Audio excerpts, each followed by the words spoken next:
husband's money," my sister-in-law, Betty, arrogantly declared. "I wonder how it feels to live not just off your parents, but also off your brother." I retorted, feeling a surge of anger at her audacity. "Well, you're one to talk. You're a stay-at-home wife, and yet you hire a maid and don't do any housework at all." "That's enough. Both of you, stop it." My father stepped in between Betty and me as our argument threatened to escalate. With a calm look on his face, he pacified me and looked up at Betty. "Seems like you can't enjoy your trip with us both here.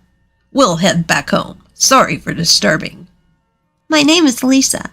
I'm nearing my 40s and work while living with my father. My mother passed away due to illness 10 years ago, and my younger brother Jake, who is 5 years younger, has already married and left home. I live modestly with my father in our spacious house. It's not that I can't afford to live alone.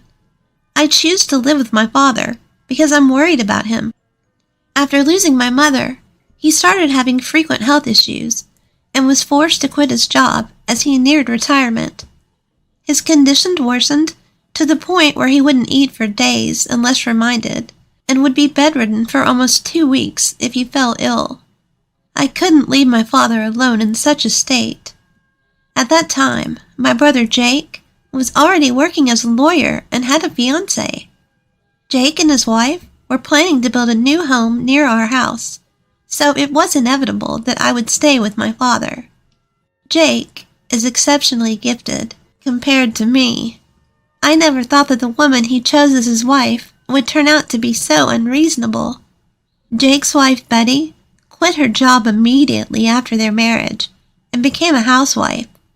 She leaves all household chores to a hired butler, and her daily routine seems to revolve around luxury lunches and shopping at high-end stores. Jake is busy with work. Perhaps he doesn't have much time to spend with Betty, but her extravagant lifestyle is shocking. Living close to Jake and Betty's house, I couldn't help but hear about Betty's carefree life. What made it more intolerable were her remarks when she visited our house. "When are you planning to leave this house, Lisa? Aren't you embarrassed to live at home at your age?" Betty would mock me like this quite often. I swallowed the words. "I don't want to hear that from a housewife who doesn't do housework and just enjoys herself," and responded with a vague smile. I've gotten to the point where I wish she wouldn't come to our house at all, but my father shows sympathy towards Betty, saying, "Jake might be too busy, and she could be lonely. He doesn't drive her away. Rather, he often invites her to have dinner with us." I wish Jake and my father would show some understanding of the emotional toll this is taking on me. But when I see my father, who is unbothered by Betty's audacious attitude, smiling while eating with her, I can't help but think that as long as he's happy, that's all that matters. Why on earth did Jake marry such a woman? I often wonder, but I suppose there are qualities in Betty that only Jake can appreciate. I purposely ignore Betty's rude remarks and continue eating in silence. That day, as usual, my father invited Betty to have dinner. Jake has been swamped with work lately, and Betty usually helps herself to food left by the housekeeper. My father, perhaps feeling pity for Betty, decided to buy some expensive ingredients and proposed that the 3 of us have a nice meal together. I wasn't particularly thrilled, but if my father insisted, I didn't have a choice. I bought ingredients from the supermarket in town and managed to whip up some dishes I'd never cooked before. My father, who had been losing his appetite, was delighted and laughed, saying, "I'm particularly hungry today." Betty arrived significantly past the agreed-upon time, sank into the dining table chair without so much as a decent greeting. The dishes I had prepared were lined up in front of her. "Now that we're all here, let's eat," my father cheerfully suggested. Betty didn't seem pleased. She poked at the food with her fork, heaved a big sigh, and said, "Do you think I can eat something that looks this unappetizing?" Betty shot me a look of contempt as she glanced at the small dishes. I stared back at Betty, then turned to my father in surprise. My father also looked surprised, his mouth agape as he looked at Betty. Well, it may not be as good as the meals your housekeeper makes, but Lisa made this from scratch. Can't you be a bit more polite? When my father-in-law sternly rebutted, Betty immediately pulled a sour face. I never said I wanted to eat with you guys. I'm helping you make some memories, and you serve me something that looks so unappetizing. Can't you consider my feelings a bit? What do you mean by making memories? I muttered, but Betty picked up on it quickly. Betty looked down on me and my father, smirked, and said something unthinkable. Well, your father won't live much longer, right? I'm the diligent daughter-in-law keeping him company, so I expect a generous inheritance. At this, both my father and I were left speechless. The living room fell silent. Could this really be the woman that the intelligent Jake chose to marry? Discussing inheritance before someone's even passed away? There's something wrong with that. Dad, you're going to live for many more decades. Before I knew it, I was shouting. Even Betty, who had been grumpily picking at her gratin, stopped when she saw me letting my anger out. Don't talk about inheritance. To you, Dad may be just another person, but he's family to me. He's also the same to Jake. He's the only living relative left for us who lost our mother. My father gently held me back as I leaned over the table. Panting heavily, I slowly sat back down. My anger towards Betty was still swirling inside my chest. With a deep breath that seemed to pierce my father's mood, I felt my pent-up emotions deflate. I'll pretend I didn't hear what you just said, my father said in an emotionless voice. Immediately, Betty's scoff came flying. All I did was state the facts.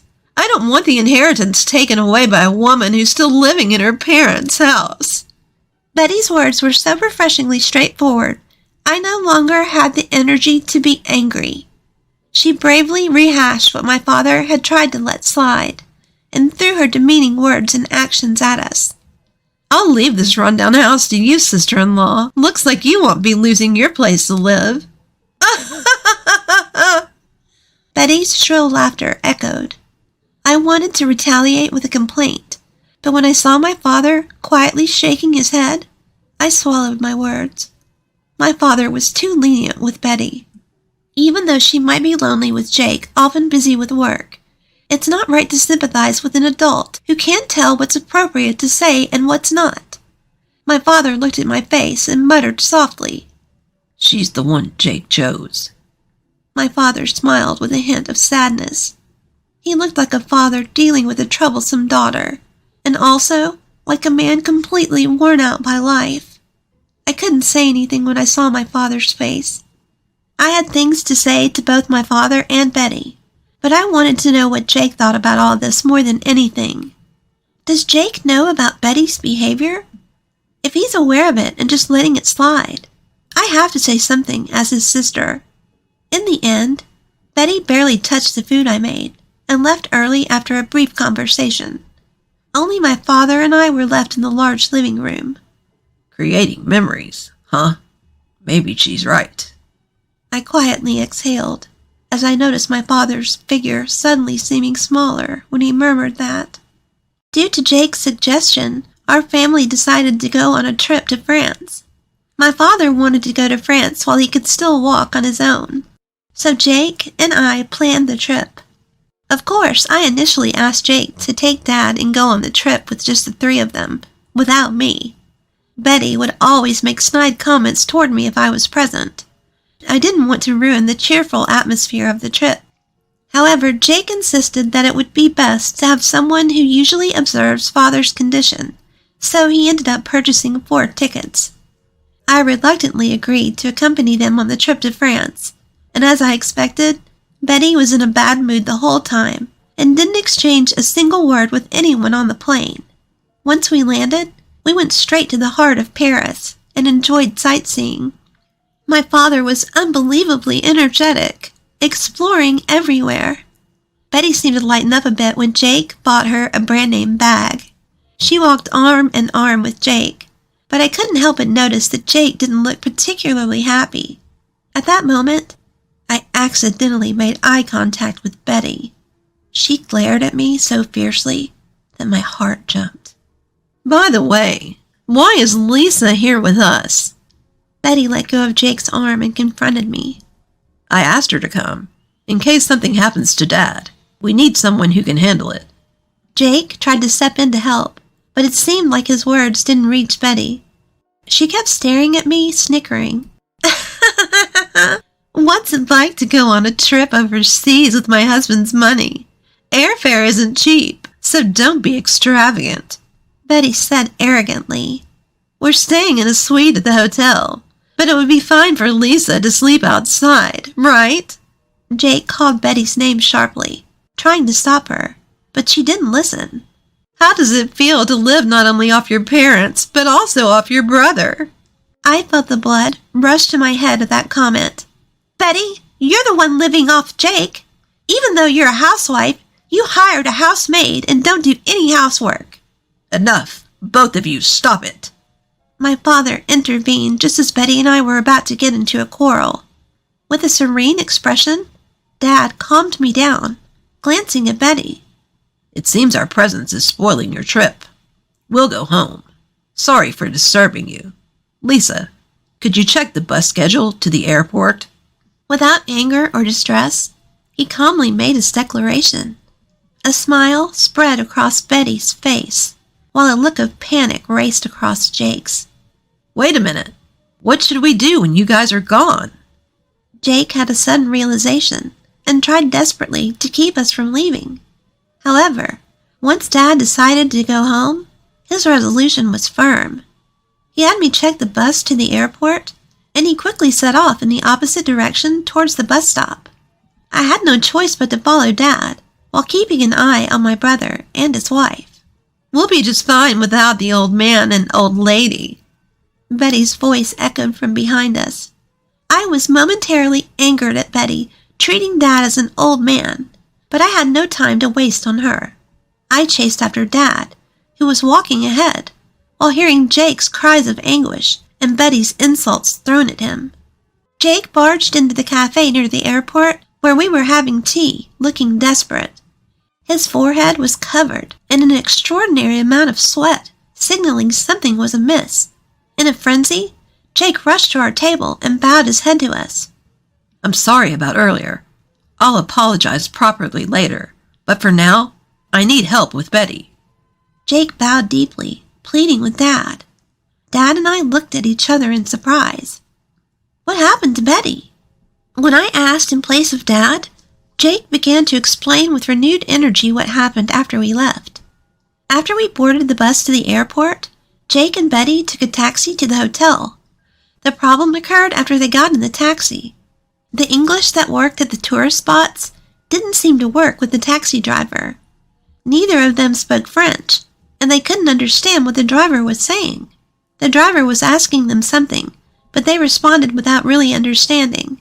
As a result, Jake said that when he paid the money and got off, the driver drove away with Betty still inside. I can't get through to Betty on the phone. She might have been mugged or something after she was dropped off, Jake said, his face turning pale, probably figuring it would be faster to rely on us rather than trying to cope on his own and winding up out of his depth. Jake, who doesn't understand French, asked for our help. My father and I can speak French perfectly. Betty appears to think of my father as an old man who can't do anything, but he used to be a French teacher, and I, too, am a current French teacher. This trip to France was planned by Jake, wanting my father to reminisce about his youth. Once my father arrived in France, he seemed filled with nostalgia and vitality, perhaps remembering his time studying abroad. Since I, too, had studied abroad in France during my student days, after parting ways with my brother and his wife, we slowly talked about our time studying here. My father listened to the stories with a serious expression and eventually gave a slow nod. Let's return to the city center. I bet the taxi that dropped you guys off is waiting for its next fare there. With my father's command, we quickly got ready and set off on a journey to find Betty, who had been left somewhere. My father and I split up to look for the taxi that had dropped off my brother and his wife after returning to the city center. Most taxi drivers speak French without resorting to English. Before me, my father found the taxi that had taken them and quickly arrived at the location where Betty was said to have been dropped off. Fortunately, Betty was there, exactly where she had been dropped off, unhurt, slumped over. It was good that she was uninjured, but as soon as she arrived, she seemed to have been pickpocketed, and all her bags and valuables were gone, leaving her sitting there penniless. When Betty saw Jake's face, tears welled up in her eyes, but she quickly scowled when she saw us. "What are they doing here?" Betty, who was plainly grumpy, asked Jake, and he sighed heavily. "If it weren't for the two of them, you'd have been left here penniless forever, you know. Show some gratitude." Betty's eyes rounded in doubt. "What do you mean?" "Without them, our trip would have been a disaster. You and I, we can't speak French. That's why we ended up like this. But these two are different. Both are French teachers, far better than me." Betty looked uncomfortable, her gaze flitting over to us. A bad thought sprouted in me, and I dropped the quiet words to Betty. "If we hadn't found you, you might have been sleeping rough here." Betty bit her lip in frustration. And also, the expenses for the trip were split equally between Jake and me. How's that? An overseas trip fully enjoyed on the money of an old lady living at her parents'? At this, Betty's shoulders began to shake. "It's your father's money anyway, isn't it?" To Betty's counter-argument, my father gently shook his head. "I didn't do anything. Lisa and Jake, they're doing well on their own. They're my pride and joy."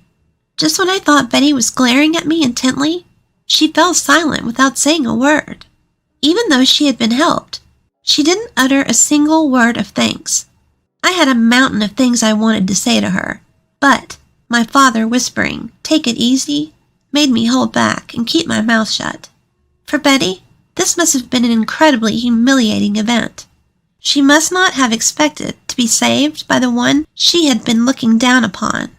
Even Jake seemed fed up with Betty's stubborn antagonism towards us, his face showing clear signs of frustration. "Well, now that the issue has been resolved, shall we resume sightseeing? Let's go to a restaurant I used to frequent when I was studying here," my father suggested cheerfully. At my father's bright words, the family was once again united.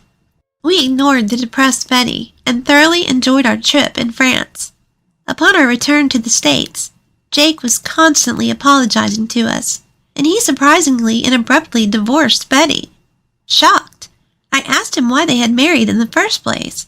Apparently, Jake had married Betty because she claimed to be pregnant and insisted he take responsibility.